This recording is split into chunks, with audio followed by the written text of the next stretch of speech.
Welcome to Let Me Fix This. Enjoy the video. In this video, I will explain how to make good vegetable stock. First, let's talk about the essential ingredients for a truly flavorful base. You'll want to gather about 2 pounds of aromatic vegetables, like carrots, celery, and onions, which form the backbone of your stock. Don't forget fresh herbs such as parsley stems, a couple of bay leaves, and a few sprigs of thyme.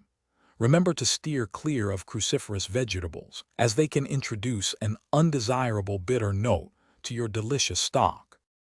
Now that you have your ingredients, let's prepare them. Roughly chop all your vegetables into 1-inch pieces. This uniform size helps them cook evenly. Next, heat about 2 tablespoons of olive oil in a large stock pot over medium heat. Add your chopped vegetables and sauté them for approximately 10 minutes. This crucial step allows the vegetables to soften and their natural sugars to caramelize, which significantly enhances the depth and richness of your finished stock. Once your vegetables are sautéed, it's time to add the liquid. Pour in about 12 cups of cold water, making sure all the vegetables are fully submerged. Bring the mixture to a gentle simmer, then immediately reduce the heat to low. Allow it to cook uncovered for at least 45 minutes or up to 1 hour to extract maximum flavor. Remember, a gentle simmer is key. Vigorous boiling can make your stock cloudy and diminish its delicate taste.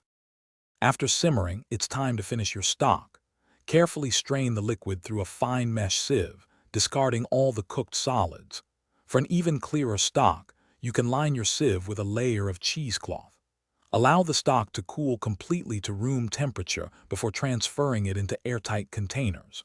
You can store your homemade vegetable stock in the refrigerator for up to 5 days, or freeze it for several months, ready for your next culinary creation.